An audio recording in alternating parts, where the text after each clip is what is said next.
Okay, 3, 2, 1, we're live.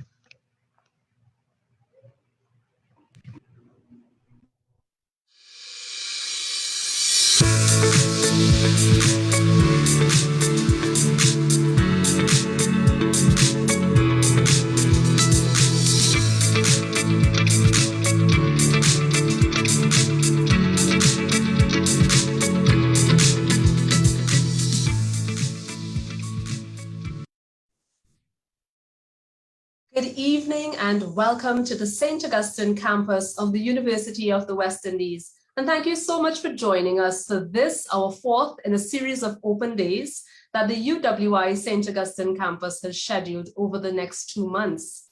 Tonight, my dear postgrad students, this session is dedicated to you as we share the available options for financing your degree here at the St. Augustine campus. My name is Christy Manett-Smith, Manager of the Financial Advisory Services Department, which falls under the Division of Student Services and Development. You'd come to know that soon as the DSSD. We work together in various ways to provide non-academic support via our 8 departments. And for us here at Financial Advisory Services, we provide financial aid, assistance, and advice to students. You know, at the UE, we also take great care in ensuring that we take a holistic approach to student engagement and come together on matters pertaining to student financing. And this evening's session is focused exactly on that. We here at UE St. Augustine, we want to see our students excel and thrive. And that is why it is important for us to share with you the options that are available for financing your postgraduate education. I invite you to please make use of the Facebook chat and share with us your questions and concerns as we move along. Our chat moderators will be taking note of your questions, and we will try to answer as many of them as we can. And that's when we get to the question and answer segment later in the program. Of course, we know we have a number of persons joining us locally, regionally, and internationally, and we want to thank you for taking this time to be here with us and to hear the good news that the UWI has to share. So here's our agenda for this afternoon. First, you will hear from our Deputy Principal, Professor Indar Ramnarayan, who will offer brief welcome remarks. You'll then hear from the UWI's Financial Manager, Mrs. Carolyn Gooding. Then, following Ms. Gooding, you will hear from Mrs. Sarah Kalu, our Senior Administrative Assistant, Graduate Scholarships and Funding, and she'll be speaking on the scholarship and bursary opportunities that are available specifically for you, our postgrad students. We then move into the question and answer segment, but right before that, we have a special guest on who will share with you the experience of being a scholarship awardee, so you gotta stay tuned for that. We invite you to please keep posting your questions throughout the Facebook Live. We are looking at them, we are taking note of them. And so, without further ado, I now invite Professor Indar Ramnarayan, our Deputy Principal, to say a few words. Prof. Ramnarayan, over to you. Thank you very much, Christy, and welcome to our online audience. And thank you so much for tuning in to the 4th session in our series of virtual open days. We are again talking finance. Last evening, we addressed the financial support available to prospective and continuing undergraduate students. This evening, we're speaking about how you, as a postgrad student or as a prospective postgrad student, can access financial support to successfully complete your chosen program at the St. Augustine campus of the University of the West Indies. In my role as Deputy Campus Principal, I'm constantly interacting with students and have a clear understanding of most of the challenges experienced by our students. Like students the world over, one main difficulty continues to be money problems, to pay university fees, rent, utilities, transport, and even food. These difficulties are exacerbated by the COVID-19 pandemic, which has impacted the economies of countries the world over, Trinidad and Tobago, along with the rest of the Caribbean, being no exception. So where does this leave you? You may be thinking that you cannot possibly afford to do that postgraduate degree, but I put it to you, you cannot possibly afford not to. The entire world has been forced to pivot, to adjust, to change. There's no going back to the way things were. The new normal is here to stay. and you must prepare yourself now for what is to come. Postgraduate students are important to universities and society, as at this level, students become active contributors and generators of knowledge. This helps to advance the university's research agenda and to fulfill the needs of societies. Trinidad and Tobago and this region will benefit from your knowledge, expertise, and commitment to a sustainable economic future. The last 7 generations of graduates of this regional university have propelled the Caribbean thus far. It is a select group that includes presidents, prime ministers, leaders of the public and private sectors. Perhaps that group also includes your family and friends. So we need you to take us even further. So we do not want finance to be a stumbling block for your continued learning. The St. Augustine campus community is here to help, and this open day session will show you just how you can achieve your goal of pursuing a postgraduate degree. This evening, you will hear about the scholarships and bursaries available to full-time registered postgraduate students, both locally, regionally, and internationally. Bring your energy, your creativity, and innovative thinking to the UWI. I am sure you will agree with me that we need new ideas and new ways of thinking, especially if we are to emerge on the other side of COVID-19 intact and raring to go. So become a game changer, not just for your personal success, but because this country and region are relying on you. Be the game changer who will begin the process of rebuilding our economies, societies, and the environment. So I invite you to listen carefully to the advice that will be shared this evening and to understand that anything is possible. You simply have to reach for it, and we will be here to help you achieve it. Thank you very much, and back over to you, Christy. Thank you, Professor Ramnarayan, and always leading the charge for, support to our game changers. So thank you so much for that, Prof. And thank you for setting the stage as we move into Ms. Gooding's segment. Ms. Gooding, of course, is our financial manager here at the St. Augustine campus, and she will provide an overview of the options available for financing your postgraduate education. Remember, those online with us, continue posting your questions on our Facebook chat, and we will address them shortly. Carolyn, over to you. Thank you, Christy, and good evening to all, and welcome. I am Carolyn Gooding, the Senior Financial Manager with responsibility for student accounts at the bursary. Also with us is my colleague Financial Manager, Mr. Kevin Kalu. This evening, we will share with you information on financing your degree. As Prof. Ramnarayan indicated, we understand that the global pandemic has resulted in socio-economic challenges, and we at the UWI are ready and here waiting to assist you with financing your degree. Let's start with GATE. With effect from August 2020, funding was discontinued for postgraduate programs. However, the following financing options are available. The student payment plan. Qualifying students can access this payment plan to pay both their tuition and hall fees. The plan is available to all nationals pursuing a postgraduate program at the UWI campus. A national of another contributing territory who is not receiving scholarship support from their respective government, and a student whose tuition fees are at least $2,600. Now, these payment plans run every semester, and they comprise either 2 or 3 monthly installments, depending on the semester that you're paying for. So for semester 1 and 2, there are 3 installments, and for the semester 3 or summer semester, as we call it, there are 2 installments. So once you qualify for the student payment plan, simply make your payments by the stipulated deadline dates each semester. There are compulsory and whole fees. So these are payable at the beginning of each academic year. A separate payment plan is available for the payment of whole fees. Information on the fees can be found in our fee booklet, which can be found online. The link will be posted on the chat for ease of reference. So how do you pay your fees? You can do so at any branch of Republic Bank using the UWI bank deposit slip. You can also do so online using the UWI My Secure Area portal using a valid credit card.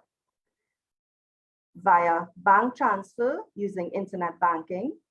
And we're asking if you keep your receipts safe because you're going to have to use them later in your process. And for foreign students, you can pay via wire transfer. So in summary, those are the options available to finance your degree. And we at the UWI Student Account section are here to assist you. I thank you for your time and attention, and we all look forward to seeing you soon. I now hand you over to our moderator, Christy. Thank you so much, Carolyn, and always an insightful presentation, embedded with much knowledge, much needed information for students coming on board. So thank you again for that. And to Mr. Kalu for joining us tonight. I know Mr. Kalu and the team at the Postgraduate Studies Department, they are here on board to field your questions as we get to tonight's second presentation. I now invite Ms. Sarah Kalu to the virtual podium to tell us a bit more about the postgraduate scholarships and bursaries that are offered here on the St. Augustine, at the St. Augustine campus. So Sarah, over to you to share.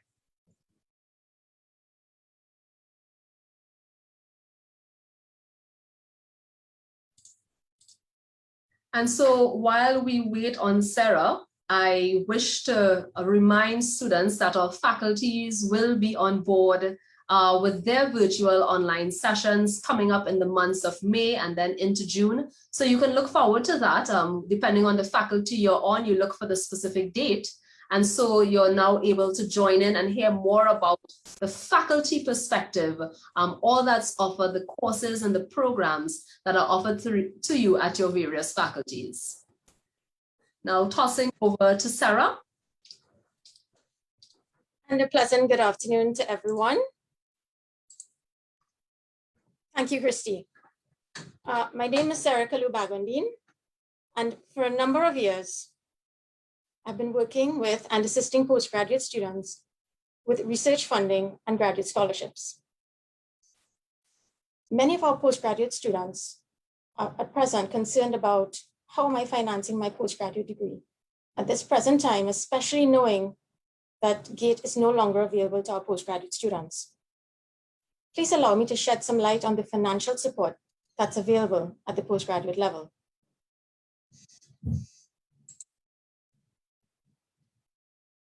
The following areas will be reviewed.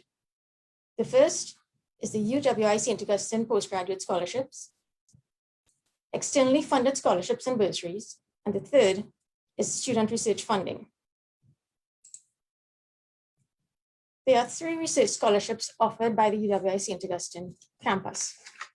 The first is the UWI Postgraduate Scholarship, the second, the Eric Williams Memorial Scholarship, and the third is the El Segovia Scholarship. These 3 scholarships are awarded for MPhil and PhD research degrees.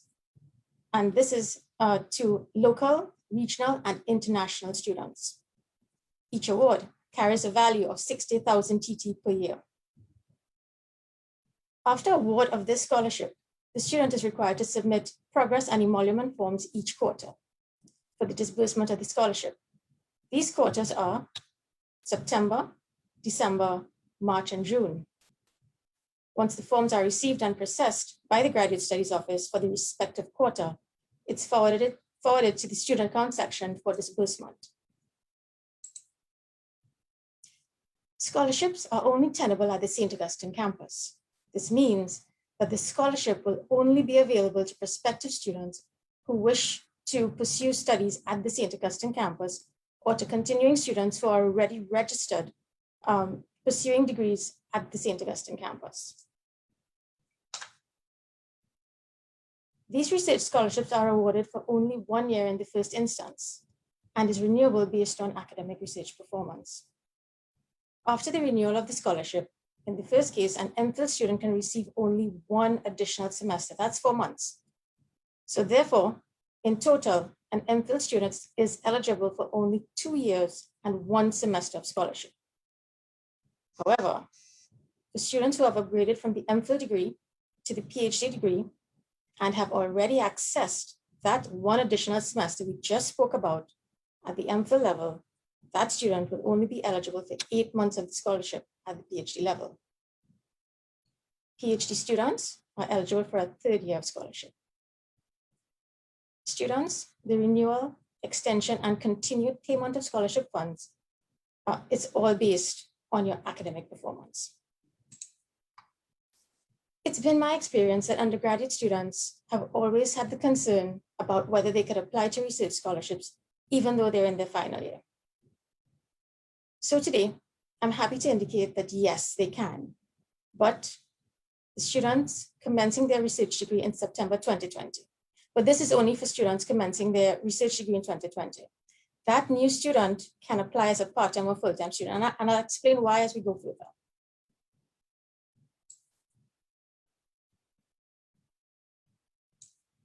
Any MPhil or PhD student, regardless of whether you are a new first-time or currently registered student, can apply for the scholarship with effect from September 2020.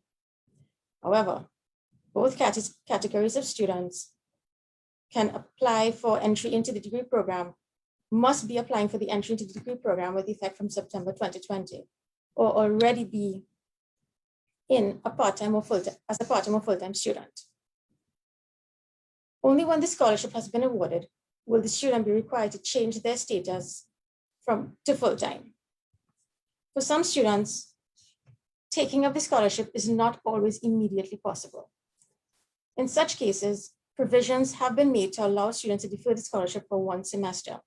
For example, from September 2021 to December 2021, to make the necessary arrangements to commence the scholarship, for example, in January 2022. The other thing that I would like to mention is that the deferral of the scholarship can go for a maximum of 1 year, after which the scholarship can be withdrawn. Prospective and currently registered MPhil or PhD students must possess a first or upper second class honors degree, a lower second class honors or taught master's degree or MPhil degree, a lower second class honors degree, and at least 3 high quality peer review publications. Please allow me to flag here that this third category is the committee's newest category, and it's mostly applicable to currently registered MPhil and PhD students. More details are available on the website. Having discussed the eligibility, the following documents are required and are essential for the assessment of the student's scholarship application. It's really key in the assessment, actually. First document in the list is the graduate scholarship application form. And within this platform, the documents indicated in 1 to 4 could also be uploaded. After submission of the application, an automatic email is generated and forwarded to the student acknowledging receipt of the application. Simultaneously, an automatic email is also generated to the referee named in your application, requesting submission of their referee report on your behalf. However, again, let's be realistic. This is not always possible to have all the documents available to upload at that point in time. For example, the referee reports. These will be accepted via either of the email addresses indicated on the slide. Please note that these scholarships are very competitive, and it is in your best interest to ensure that all documents are submitted on or before the deadline date of May 21st, 2021. We are asking that documents not be hand-delivered or sent via normal mail. Students should receive feedback on these awards by mid-August 2021 via your email addresses stated on the application form. Students, from these research scholarships that we've just discussed, let's move to the externally funded awards.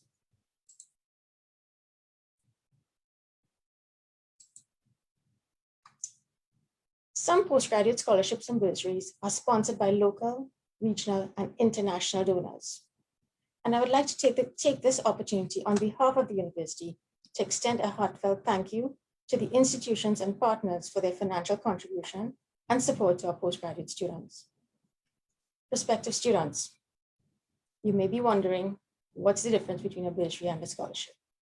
And to put it simply, the differences lie within the value and duration of these awards.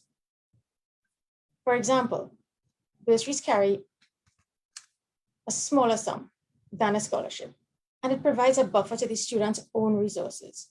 And you can say it's a partial scholarship.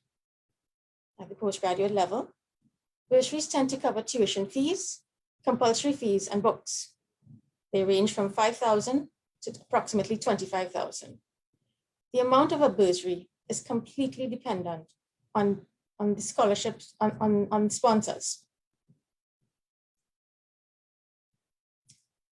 Scholarships, on the other hand, cover similar items to the bursary, but also includes living expenses, is renewable, and is more continuous than a bursary.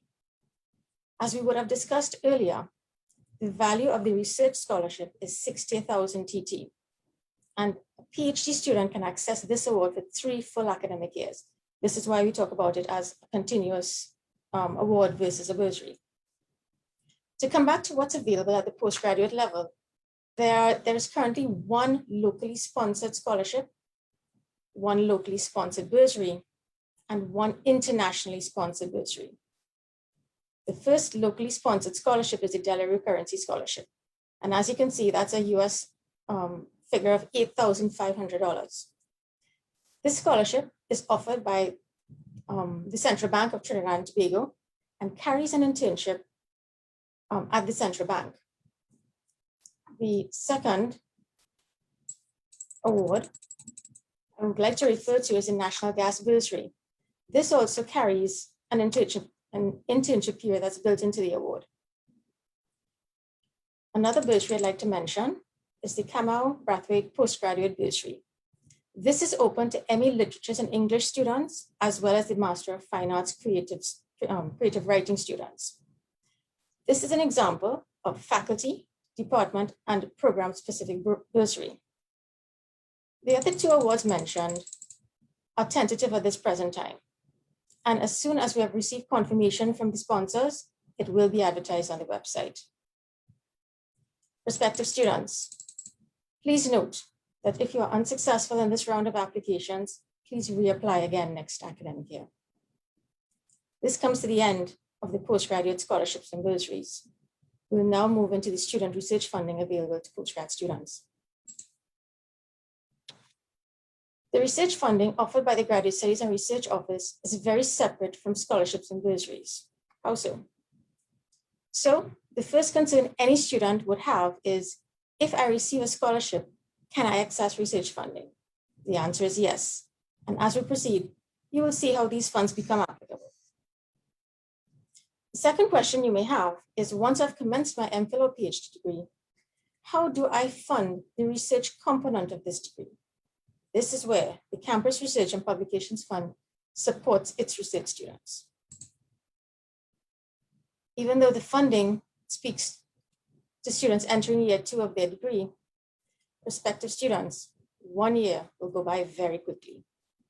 Therefore, it's important for any research student moving forward, as it allows you to plan with all the resources provided by the university. Having said this, let's look at the categories of funding. For student grants, the Campus Research and Publications Fund has 4 categories of funding. First is conference funding. This allows our research students to present their research work locally, regionally, and internationally at conferences. Currently, based on the COVID pandemic, students are presenting their research work virtually, and we are supporting them at this time. The second is postgrad training, and we are doing a similar practice where we are supporting students virtually as well.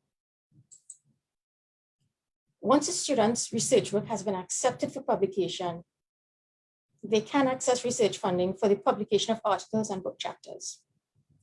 With regard to postgrad fieldwork and data collection, this is further categorized for PhD and MPhil students.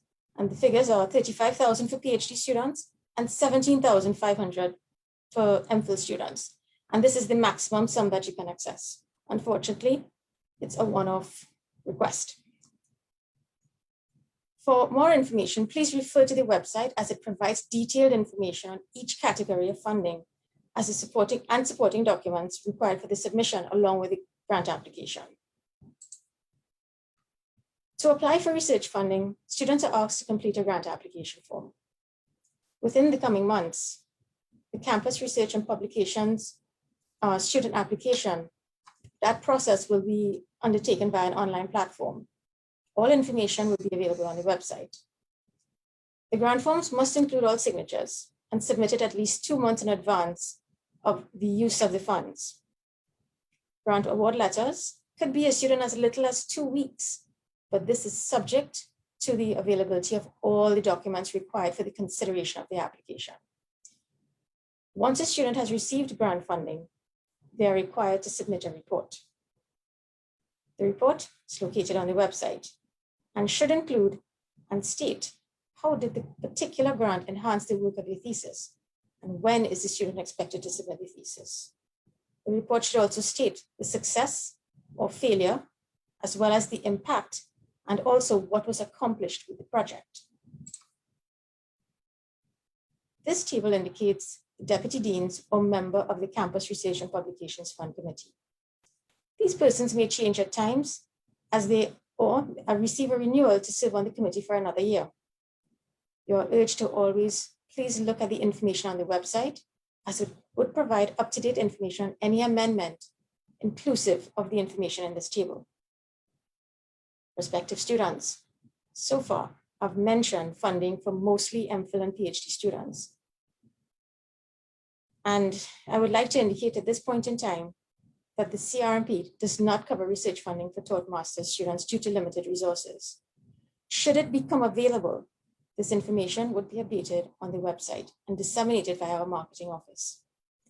Taught master's students could consult their respective departments for possible assistance or contact the UWI St. Augustine Postgraduate Association President, Mr. Matthew Seeley, for assistance with funding.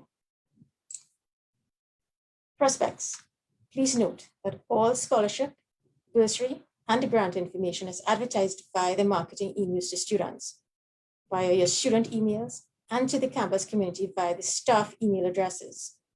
It is advertised via our social media. It is uploaded on our postgraduate scholarship website. And in the case of faculty, department, or program-specific bursaries we mentioned earlier, we forward this information to the respective head of department for further dissemination to new and currently registered students. At this point, I just wanted to highlight the websites that students can access information that has been discussed. For prospective students who have already reviewed the scholarship website and nothing applies to you at this time, please keep reviewing and revisiting the website as bursary offerings are received and advertised throughout the year. Students, I'm specifically mentioning the importance of the marketing and communications website, as it's an important resource of information, not only for our prospective students, but our currently registered students, as well as our entire campus community. We heavily rely on this unit to disseminate information and take this opportunity to thank this office for its continuous support. In closing, prospective students, we will be happy to assist you on this journey, and please feel free to communicate with me directly via phone or email to clarify any concerns regarding the postgraduate grants, scholarships, or bursaries. Thank you so much. Thank you so much, Sarah, for that very vital information shared with our prospective postgrad candidates. And of course, we're looking forward to welcoming our postgrad students here. They'll get to meet and share with you all the different areas that they wish to have funding for. And of course, the requisite information will be shared with them. So thank you to Sarah and the postgrad team. We want you to know really that we are grateful that you have decided to stay here with us. We're moving through the program. You would have just heard from Mrs. Carolyn Gooding, our financial manager, and then Mrs. Sarah Kalu-Bagwandine, who is charged with the responsibility for scholarships and funding for you, our prospective postgrad students. And so we're grateful that you're here, and we see that you have indeed been sharing your questions in our Facebook live chat, and we've been taking note of these so that we do in fact look forward to sharing answers to those questions in a short while. but I did promise that you would hear from one of your very own peers. You may have gone to school with him before while you were here as an undergrad student. Today we have with us former student, now lecturer, Dr. Byron Jones, who earned his PhD in linguistics back in 2019, just a very short while ago, in fact, and now lecturing in the Department of Modern Languages and Linguistics. Of course, Dr. Jones is here because he was, in fact, the recipient of the UWI Postgrad Scholarship and has so kindly agreed to share with us how this award has assisted him in the accomplishment of his postgrad program. So, Dr. Jones, we're here waiting with bated breath to hear all about your experience. Over to you. Thank you very much, Christy. Good evening, everyone. I am here to share a very short testimonial with you about my experience while a grad student at the University of the West Indies, specifically in terms of how the funding available assisted in me getting through the program and my tenure at the university. So the very first thing I want to talk to you in three quick tiers. The first element is customer service. We know that as grad students, we often feel as though we are thrown in and left to fend for ourselves. The one element that the university has that is very, very brilliant over all other elements is the customer service in postgrad. The individual you just heard speak before me is one of the gems at the university, Mrs. Sarah Kalu Bagwandine. She is the person, the go-to person who assisted me in getting through my funding quickly.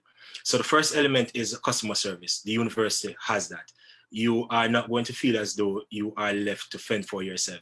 Ms. Kalu is there to assist along the way.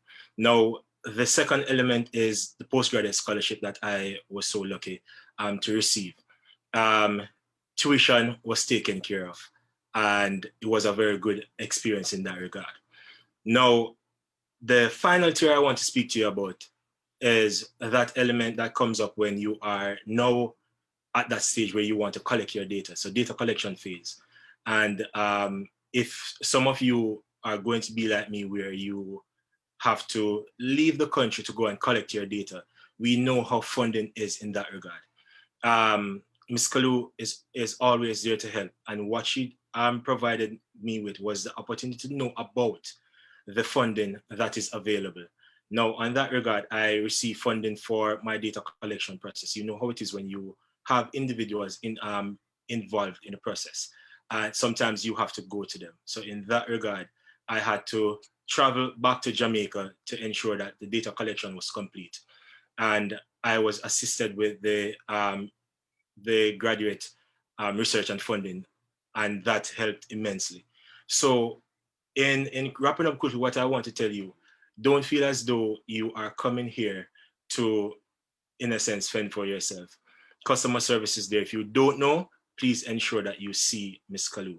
It's always integral that you have a sit down with her, introduce yourself, let her know who you are, because she's going to be with you along the way during the tenure of your program. She'll tell you what is available to you, and believe me, she's a magician, because if your program and if you require funding, she's always there to assist you, to tell you, okay, this is what you have to do, and this is what you can't do, but this will work. And the most important thing is your progress report. The progress report is what is supposed to get you, is a way of you completing and the checks and balances evaluation along about your program as you move through. But once you get that in, Ms. Kalu will ensure that you are good to go. So you are going to be in good hands. I wouldn't worry too much. Yes. So thank you very much for your time, Christy. Back over to you, please. Thank you so much, Dr. Jones. Dr. Jones, I would have seen you as well on campus in your time as a postgraduate student, and I'm really happy to see, you having attained your PhD, and more so being able to fulfill that accomplishment through bursary scholarships like the one you earned back in 2013. And so, folks, it's always good to hear from the mouth of the students, from the recipients themselves. I mean, we can say as much as we like. It's always good to hear from those who have actually gone through the process. So I do hope that the information shared by Dr. Jones in collaboration with what was shared by our two presenters really helps you to make that informed decision to be the next game changer here at the UWI. Now, we are about to get into our question and answer segment. And I know that we've been receiving a number of questions during the course of the last hour or so. And so we will jump right into it. And I'd like to start by asking Mrs. Sarah Kalu-Bagwandine if she would please join me here on this platform to take this particular question. Sarah? Sure, definitely. How are you doing, Sarah? Coming along well, thank you. After Dr.'s response, even better. I really enjoyed your presentation. I too learned a lot from it, so I might just be thinking about coming back to do some postgrad studies. I look forward to it. Sarah, so we have one of our prospective candidates asking, are there any postgraduate scholarship options for non-national students who have earned an undergraduate degree?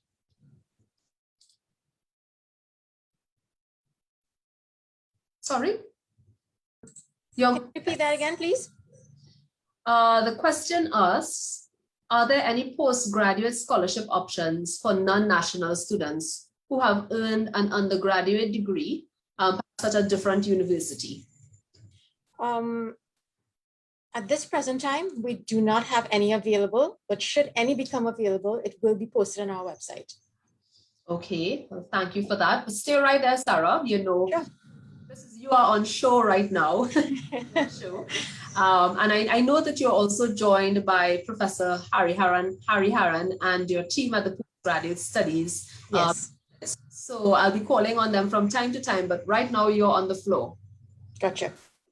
So the second question asks, if I'm starting my master's in 2022-23, when will I need to apply for a scholarship or bursary?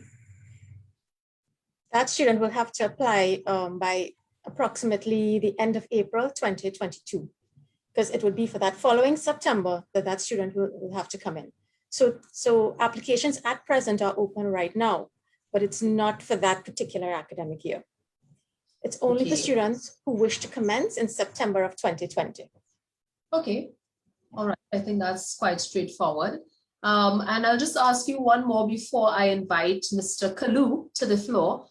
If I want to pursue a master's in child and youth studies, what funding options are available to me? At present, I do not have any available for the child and youth studies at this present time. But as indicated in the presentation, we receive information and sponsored bursaries throughout the year, and it will be advertised via the website as well. So even from this session, and persons are realizing how many students need different types of support, I'm looking forward to hearing sponsors coming up as well. Okay, great. I mean, and in collaboration with that, Sarah, I mean, we're always working to ensure that, access is provided to our students. And so through means procuring donors and so on. And I know you guys work really hard to ensure that we get those donors on board. But even while we pursue that course of action, I know that the payment plan option is also available. Ms. Gooding would have mentioned the payment plan option. So for students who may not have immediate access to a scholarship or bursary, definitely the payment plan option is something you would want to explore. And I'm guessing Mr. Kalu, who is coming on now, will tell us a little more about that as I present this question to him. Kevin, how are you tonight? I'm fine, thank you, Christy. Okay, great to see you again. Sure. So the question asks, given the recent changes in GATE funding, can the campus clarify which levels of study are covered by GATE? Right, that's a good question, Christy. Recently, GATE has made amendments to their policy and criteria. And as Carolyn said before, unfortunately, GATE funding for graduate studies has been discontinued, effective August 2020. But I don't want that to deter prospective postgrad students and even existing graduate studies students, because I want to talk about our fees. And you would realize that the cost of some of these programs are quite reasonable, quite reasonable. In fact, we have the two categories of programs that I categorize them in that way in terms of their cost structure. Basically, we have programs that are government subsidized by the governments of the region. And we also have programs that are self-financing. So I'll talk about both of them. We talk about the government subsidized programs first. These programs can cost a postgrad student as low as, and I want to say this slowly, as low as $1,475 per semester, right? And that's at the part-time structure, part-time status. If you're full-time, it could be as low as $2,950 TT full-time. So the cost of these government subsidized programs are quite reasonable, manageable. So I encourage students to take a look at our fees in our fee booklet, which is posted online. And I'm sure we could also share it, a link in the chat. The self-finance programs, as the name suggests, are not subsidized by the governments of the region. And as such, they're a bit more expensive than the subsidized ones.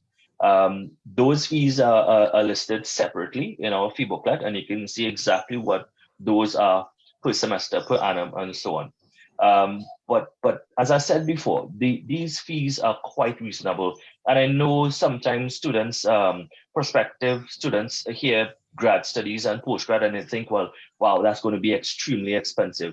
I beg to differ, and I urge you all to check those fees in the fee booklet and see what they actually are, and you might be very well surprised that it would be within your budget and something that you can easily afford to do.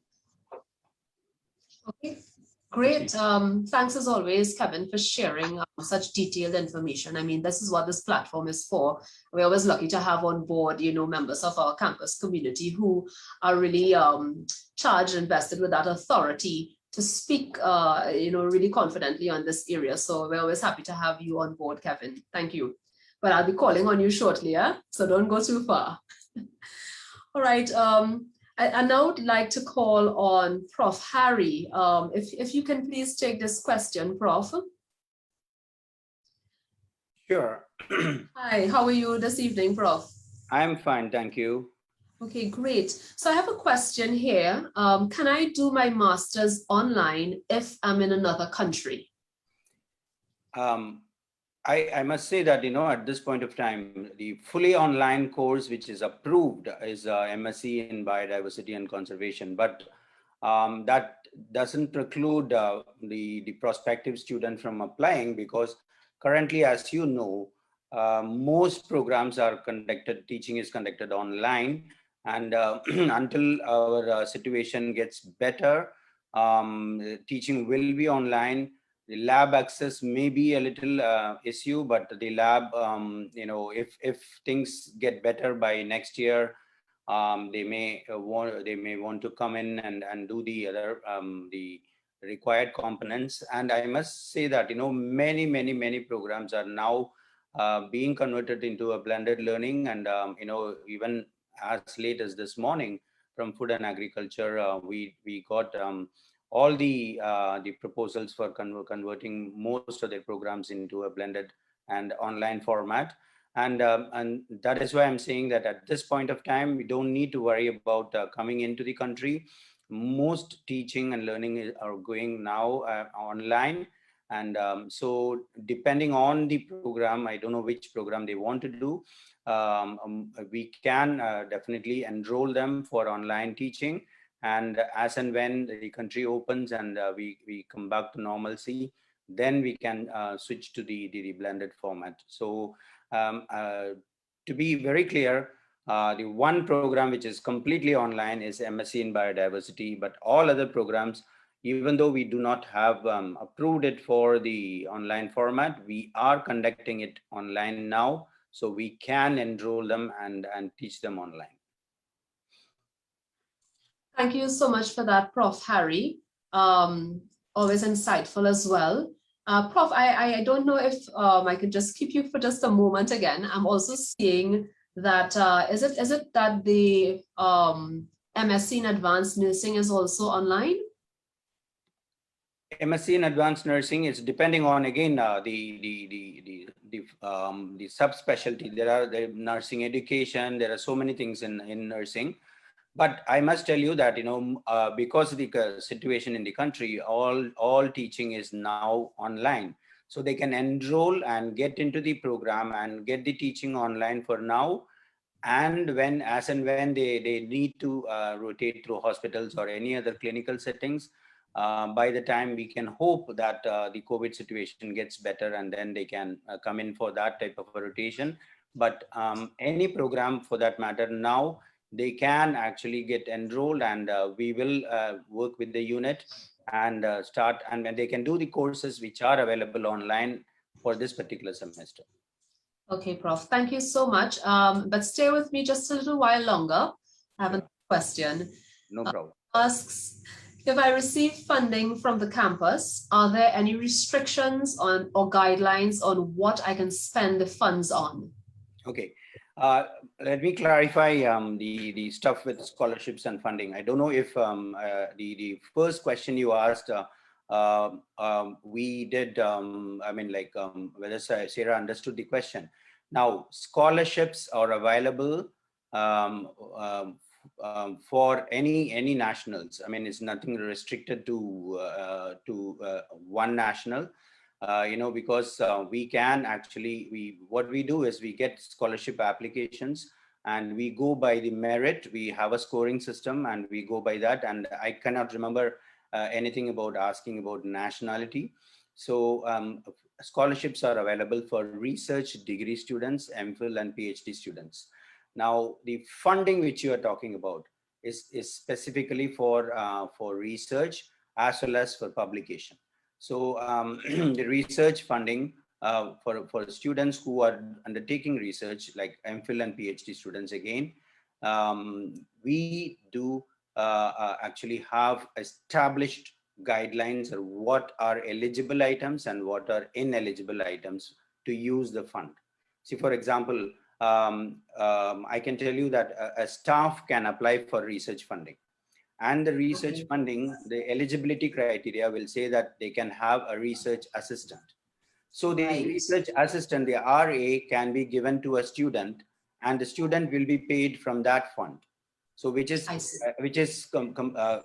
eligible item.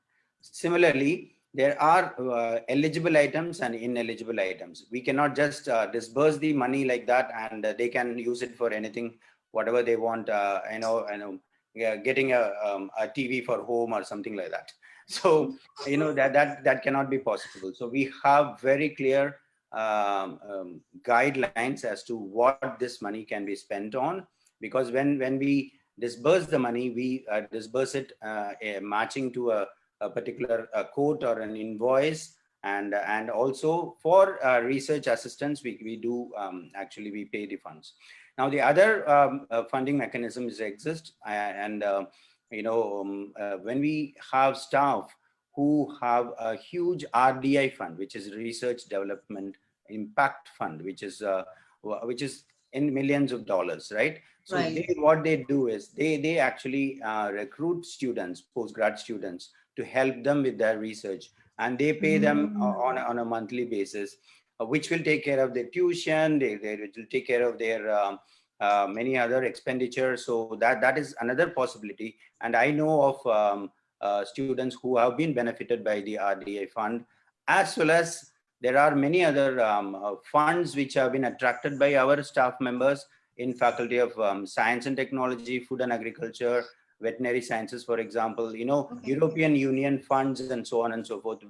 If they are joining with these type of academics, they will be funded by those funds. so that the research grants available locally within the Campus Research and Publication Fund, the Research Development in Impact Fund, and the staff attracting research grants from European Union and other sources. All these are actually, they can use, the staff can use it for students. And the students also must sometimes get a teaching assistant job, a lab demonstrator job, which also actually pays them to take care of themselves. So many of these are actually only research-based degrees like MPhil and PhDs are eligible for that. We do not have the scholarship funding for master's degree because, as Kevin rightly put it, masters, most of them are 1.5 to 2 years, and they are, many of them are self-financing, and they do not have a CGC funding, which is, we do not have a University Grants Commission funding, and very few of them have the UGC funding, which are extremely inexpensive, I would say. And even for the self-financing programs, as Kevin rightly pointed out, if the students go and compare the fee what we charge them with many other universities, we are very competitive and very, very affordable. And I would say that, if I want to do a master's, I won't be deterred by the fact that, I don't have a GATE or I don't have a scholarship funding, because master's is not a research-based degree. And the fee structure is extremely affordable. And all that you can do is go to a bank and just get a loan for that 1.5 years and complete it. And within years, within 1 or 2 years, you will be able to repay it back. And I have compared the fee for other universities in the region as well as abroad, and ours is extremely affordable. And so the fee should not be a problem at all, and they should come and enroll with us. Thank you. Thank you so much for that, Prof. Harry. I mean, really showing an opening of the range of options available at the postgrad section. I mean, so we would have heard about scholarships and bursaries, and now you've just enlightened us about the other research grant streams that are available to students, and more so for students themselves to be employed by being employed as research assistants and so you're kind of empowering the student in the same breath, And that is exactly what the UWI is about, empowering students and providing access. And even as we talk about access, and I heard you, Prof, speaking about how important it is for students to, lock in and get that master's degree, even if it means taking a loan. And a loan is not always bad. A loan actually helps you to build your credit rating. And so it's one avenue if you really want to attain this degree. But more so, in attaining a master's at the UWI, you are contributing not only towards the local landscape, but towards Caribbean development. And that is what this is all about. I think that's where our university starts, Caribbean development. I did my postgrad medical degree, taking an education term loan with a collateral mortgage of my grandma's house. So I don't regret at all, and I could repay it back, and that is how most postgrad educations in most countries happen. We did have the GATE, but we knew that the GATE is not going to be sustainable for a long period of time, and that is the reality. And so to enhance ourselves, and I will tell you one thing is, education is always an investment. You shouldn't you cannot be thinking it as an expenditure. It is an investment, and that is why, even though it was a big money for me when I did my postgrad medicine, I went for my education term loan and repaid it back. So I think I did the correct thing, of taking a loan, because my father said we cannot afford to pay your private college fee. But I said I'm taking a loan and I'm going, because that actually enhanced my career, and I'm where I am now, right? So that is what you have to see as a long term, as education. I mean, even taking a loan as an investment. Yes, certainly, Prof. Totally agreed. And thank you so much again. Of course, Prof, I'll be calling on you in a short while, but I just want to, at this time, call on Ms. Deborah Charles Smythe, our Senior Assistant Registrar, Postgrad. Mrs. Smythe, are you here with us? Yes, I'm here with you, with Good everyone. evening. Good evening.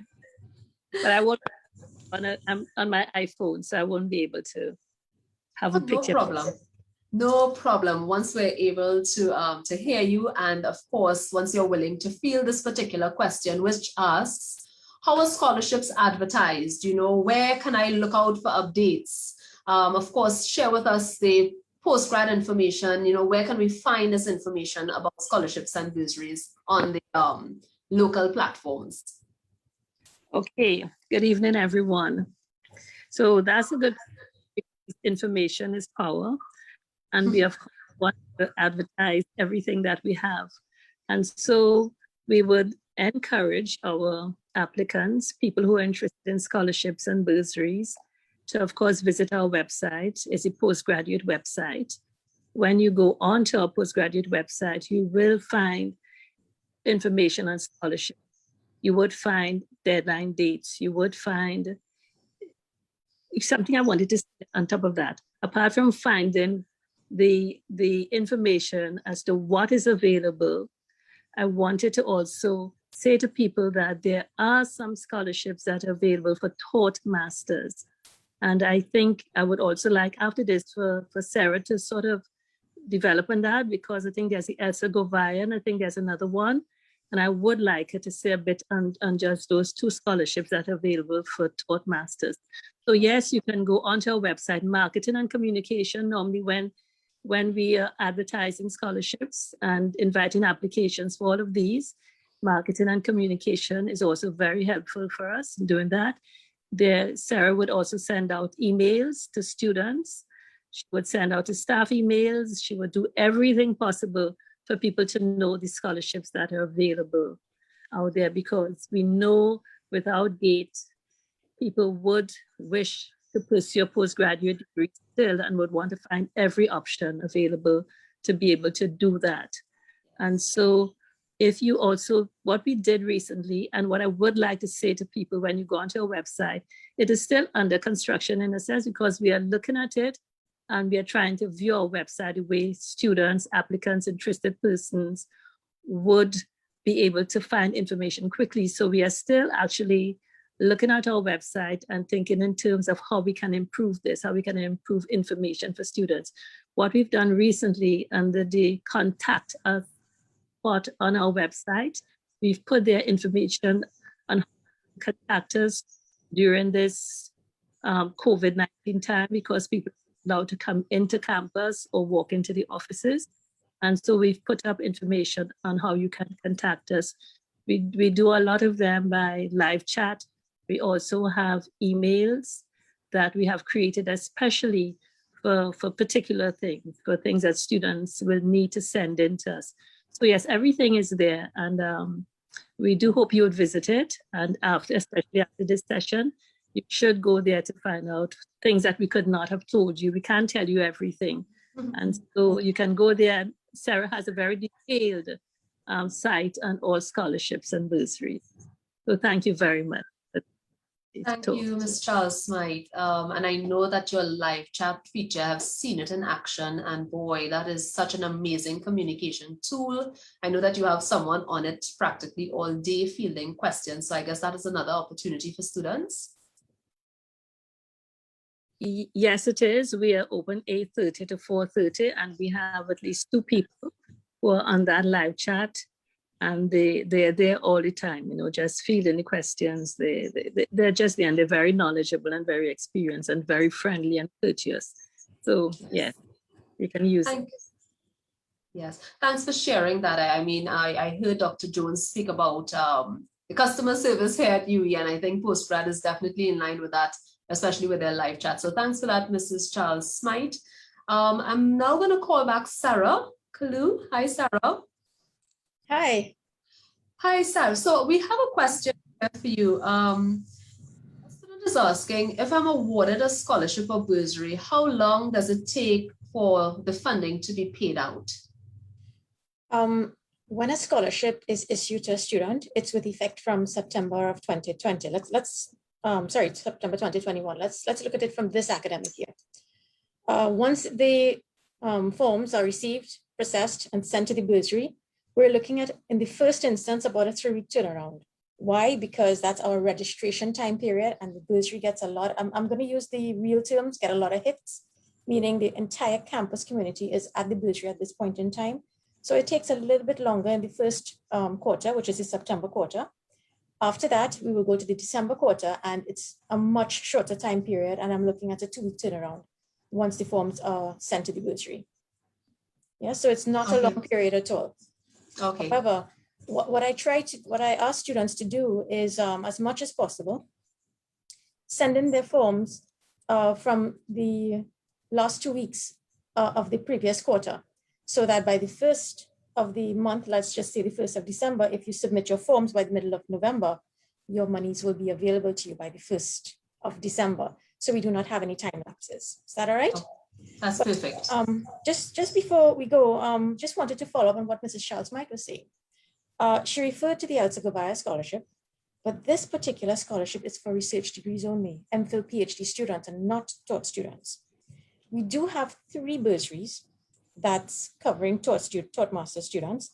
The first is the Recurrency scholarship, and that scholarship covers a range of different degrees across the postgrad programs. And I can just give you 1 or 2, not list the whole thing because it's quite a few. It's economics, it's statistics, it's human resources, computer science and technology, business administration, occupational, environmental, safety and health. So it stems across the university. And this is for both taught masters and MPhil PhD students. The other scholarship I wanted to flag was the National Gas Company bursary. This one is also available to taught master students and to research students as well. And it's specifically focusing on the Faculty of Food and Agriculture, Faculty of Engineering, and Science and Technology. Yeah. The third one is one of our most recent. That's the Kamau Brathwaite Postgraduate Bursary. This one is specifically open to MA Literatures and English students, as well as students in the Master of Fine Arts, who are now going to be commencing these degrees in September 2021. So we used it as an attraction for students enrollment. Yeah, so we have had 3 so far, and I'm expecting 2 more. One from the Ministry of Energy and Energy Industries.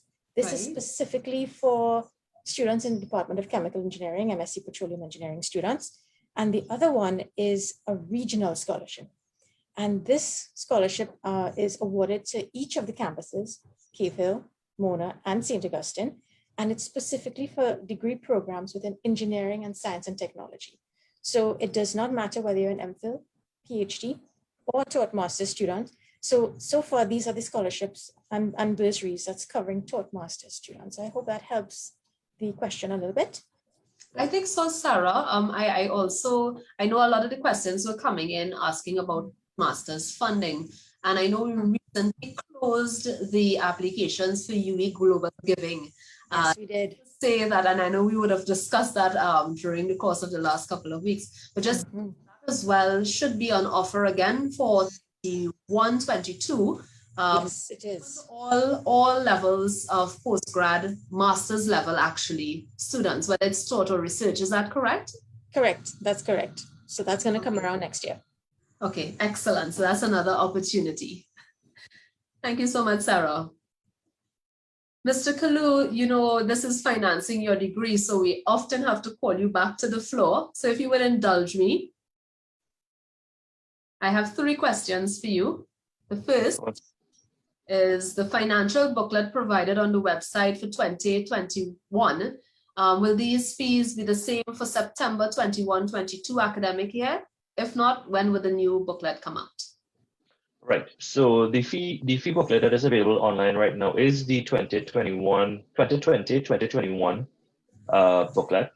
The new booklet for the academic year 2021-2022 will be out soon, definitely before the academic year starts. I do not expect any significant changes in those fees, Christy. As I said before, we are a government subsidized university. We're a regional university. So our governments have said to us, you know, we need to be careful about increasing tuition fees. So we're not going to do that. Definitely not in the next academic year. And that fee booklet will be out very, very soon, maybe within what we're in April, maybe around May, June, around there, that should be available. Right.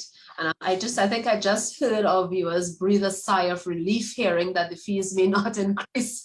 I mean, in these socioeconomic times, this is one of the areas, people are watching their pockets. So it's good that the university is also taking that into consideration. So with that in mind, Kevin, can you please repeat for those who may have joined us a little late, can you repeat for us the payment schedule on the payment plan? Sure. The payment plan runs every semester. All right, so we basically have 3 semesters, semester 1, semester 2, and summer. There will be a payment plan for each of those semesters that students can use to pay the fees applicable to that semester. Semester 1 and 2 would involve a payment plan of 3 monthly installments. So semester 1 be August, September, October, the last working day in those months. And semester 2 would be January, February, March, last working day in those months. And because the summer semester is a shorter one, we can only allow 2 installments, one at the end of May and the end of June. Okay, excellent. I'm sure our viewers are happy to hear that and taking copious notes. My final question right now, because I know there will be more coming on, is if I begin my postgrad program using the student payment plan, but then I'm not able to make payments, what are my options? Would I lose my money that I already paid? What can I do at that point? Christy, we understand that these are very difficult financial times. We appreciate that. I mean, the pandemic has made that even worse. And we encourage students to pay their fees by the stipulated deadline dates and not late and so on. But if they do encounter difficulties, I urge them to seek our guidance. Come to us, let us know. Well, not come to us, but email us, contact us, and let us know that you're experiencing some problems. You may have some difficulties, and I'm sure we can work something out that would be fair and consistent, because we need to be consistent across the board with all students. But don't stay away. Don't wait and delay in telling us, well, look, I'm having a problem paying the fees. How can I get some assistance? Come to us, contact us via email. I know that those email addresses will be shared. The telephone numbers and extensions will be shared. Contact us as soon as possible and let us know that you're having a difficulty, and I'm sure we can work something out. Okay. And of course, thank you for that. And you touched on an important point there, which is, don't wait too late. And where I sit in the Division of Student Services and Development, because we do understand that financial situations can have an impact on academic performance. And so even while, and this is the beauty about us working as a holistic university, even while it may appear to be a financial problem, there may be other support services that may be required. And so many times, Kevin, in the past, we would have worked together to ensure that students get the kind of assistance, that non-academic support, and of course, through our office, some measure of small financial support for postgrad students as well, for our financial aid programs, but certainly to explore the range of support services available here at the Division of Student Services, even if it's for counseling, for more academic support, to find out more about careers, to fine-tune their interviews and their resumes. I mean, we are here for that. So I just thought I'd put in that plug there, as you mentioned, that they don't wait too late to reach out. So thanks for that, Kevin. And at this time, I just want to extend my personal thanks, and of course, thanks on behalf of the team here at the UWI St. Augustine campus to you, all those who are on our Facebook chat, sending in your questions and have stayed with us for the last hour and 8 minutes. We want to thank you for staying the course. Of course, your questions are coming in, we're seeing them, and we proceed to answer as many as possible. And as we move right into the next question, I would like to again call on Prof. Harry. Prof, we always have to tap into your expertise, and we have a question here that's just for you. No problem. Please go ahead. Hi, Prof. again. So there's a student who's asking whether there would be any postgraduate courses in trauma. Yeah. We do have a DM in orthopedic surgery, which teaches trauma and orthopedics. So that is the full course, which is 5-year duration. The basic requirements is that they must have a MBBS and they must be working in one of the public sector hospitals in the Department of Orthopedics. So that is the only trauma related postgrad program we have in FMS. Okay, great.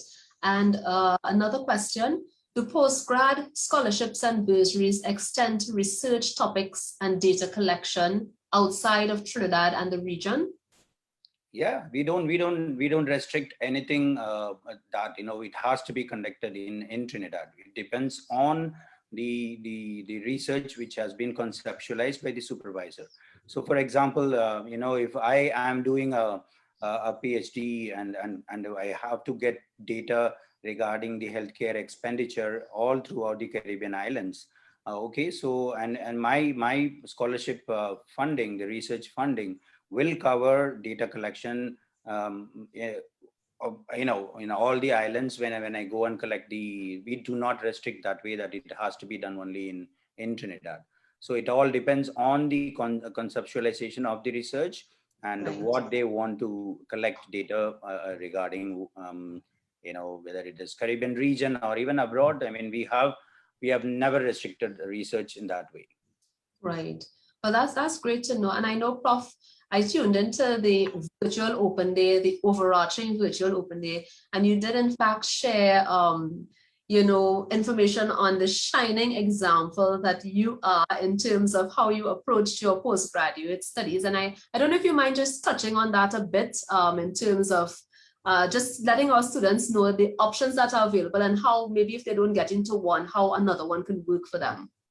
Yeah, the common things which they always get doubt is that, whether, I should have had an undergrad degree exactly in the same field as to what we have to do in a postgrad. It is not so. It is not so. If you are interested in doing a particular research, in a particular field, if you have some courses in your undergrad which are related, they may accept you, or some departments may say that, okay, you just do these qualifying courses to make you eligible, to bring you into this focus, and then we can take you into the program. That's why, when I had a postgrad degree in medicine, so I went and enrolled myself in social sciences to do health economics. Okay, to do health economics. So I enrolled myself in the Department of Economics, and then I did a PhD under Professor Theodore. So why I'm saying that is that, I do believe in lifelong learning, and I must say that, a postgrad degree is never, you shouldn't be taking it as a stressful experience. It is always to enhance your career. See, even when I did my PhD, I already, got my professorial promotion. So I remember the postgrad office asking me, what are you going to do with this PhD? I mean, it's just for my own passion, which I wanted to do the postgrad and the enhancement of my own career. And so postgrad should never be taken as a stressful and, oh, it has to be done. It has to come with a passion. And as Professor Ramnarayan put it so well in the opening remarks, I'll tell you that, the societies change, societies impact by postgraduate research. And most conferences I went abroad, the research presented were all postgrad, MPhil, PhD students research, which have really made a real good impact in the community. I will tell you one more thing. The COVID, which has come now, I'm proud to say that most of the technologists who are doing PCR in this country are all trained in our biotechnology program in our UV.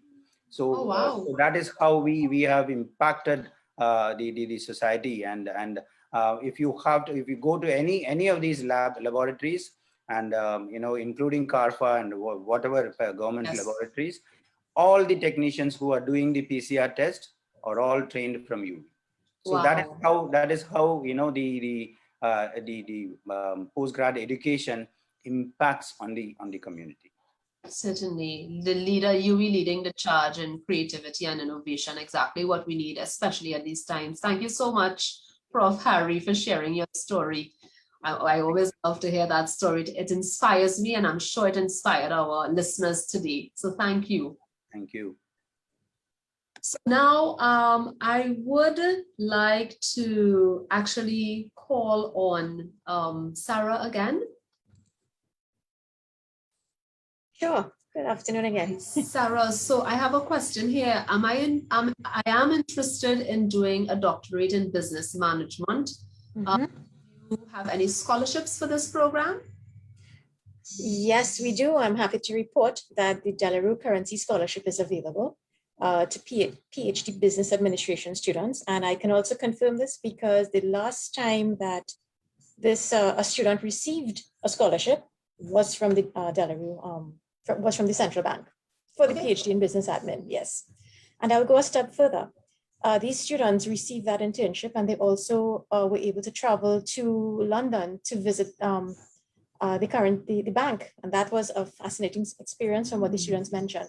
So just to give you a little bit more, that apart from just the scholarship, the students have a lot to look forward to when they apply for this particular scholarship. Excellent. Thanks for that. And stay with us, Sarah, because of course, another question coming through. Sure. If I granted a scholarship or bursary, but then needed to take a leave of absence, will I be able to carry forward the funding I was granted? Yes. If a student was awarded a scholarship and they need to stop at any point in time, yes, they can take a leave of absence, and they would have to send a letter addressed to the Director of Graduate Studies and Research requesting the deferral of the scholarship for that specific period.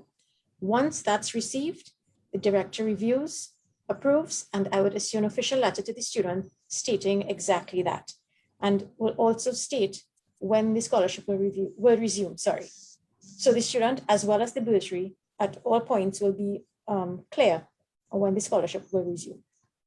Great. Thank you so much, Sarah. I'll be calling on you again shortly.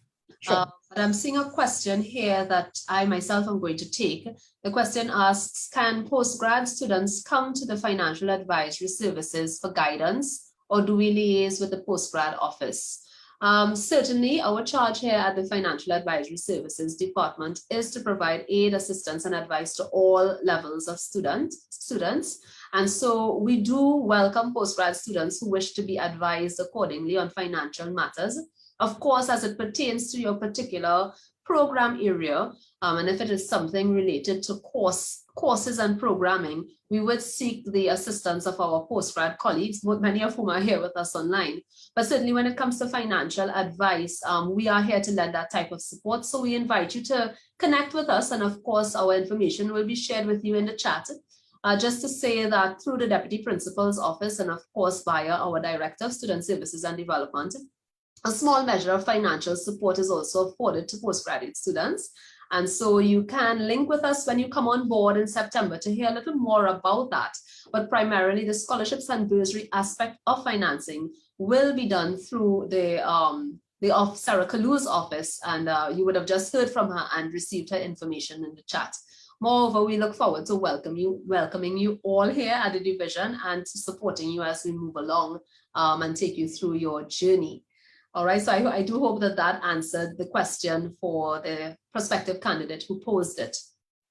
I also wish to say that we also have a great support mechanism across the board, across the UWI.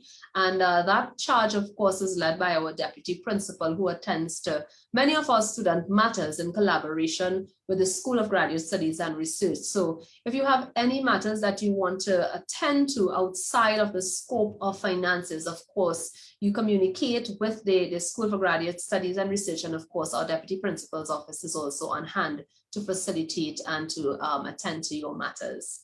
All right, so we're moving right along, and I know we're coming almost to a close. We're winding down now, but we do have a few more questions that we want to ensure we cover before we leave you this afternoon. And so I would like to call on Prof. Harry again to ask, would reading be offered in September under the Masters in Education? Yes, Masters in Education is being continued. There is no stopping of any program so far. As I told you that many programs have now, gone into a blended format, mostly online format.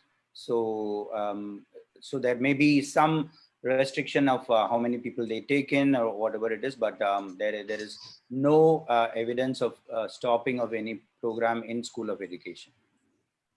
Excellent. Prof, as I have you here, there's a question here. Given the continuation of the COVID restrictions, and we know we would have seen some recent ones, are extensions being considered or offered to postgrad students for data collection and completion of their thesis? Most certainly, and that is without any question at all. What they need to do is to write to their supervisor, and once I see the supervisor supporting it, that it is not it is a genuine request. I do not even ask any questions, and I approve of it. And even if they do not have the time period within their overall time period because of this special pandemic situation, we do not ask any questions. And once the supervisor and head of the department supports, I always support extension without asking any questions. Thank you for that, Prof. And my final question for you tonight, Prof. How can a postgrad student apply for a teaching assistant job or to be a research assistant? Yes, that's what I told you, that it is faculty specific, because there are teaching assistant jobs in certain departments. Sometimes they may be full, so we cannot say that when you come you will be always having it. So right. you need to liaise with the department and look for either a TA, teaching assistant post. If not, some have the lab demonstrators. So even that is a possible way to do it. If both are not available, and they can be actually taking part with in research of the supervisor, and the supervisor may have some grants, some CRP grants or RDI grants, and so it has to be individually negotiated with the department and the supervisor. And I cannot give a direct answer because it is completely varied according to the faculty and the departments. Well, thank you so much for that, Prof, indulging us and for sharing that information. At this time, I would like to just call on our Deputy Principal very briefly to share the tenor of the campus right now and the stride that the campus is making given the COVID pandemic.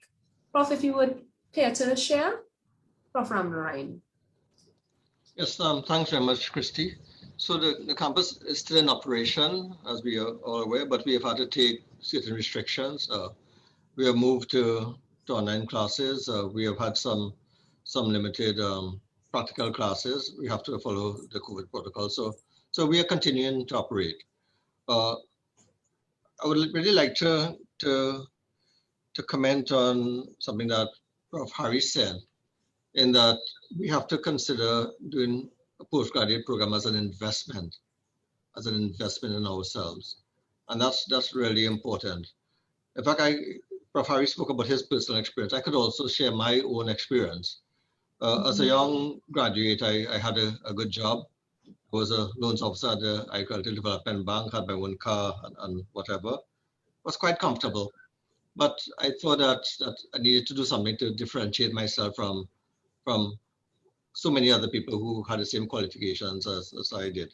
So I took a bold step. I resigned my job, took all my savings, sold my car. I mean, that was a very hard thing to do because I love my car. But I sold my car and I traveled to the UK where I did a master's. And I did fairly well. And in fact, while I was up there, a professor from UWI St. Augustine contacted me and said, well, he has a job waiting for me. Okay. As a research assistant, come and do my PhD.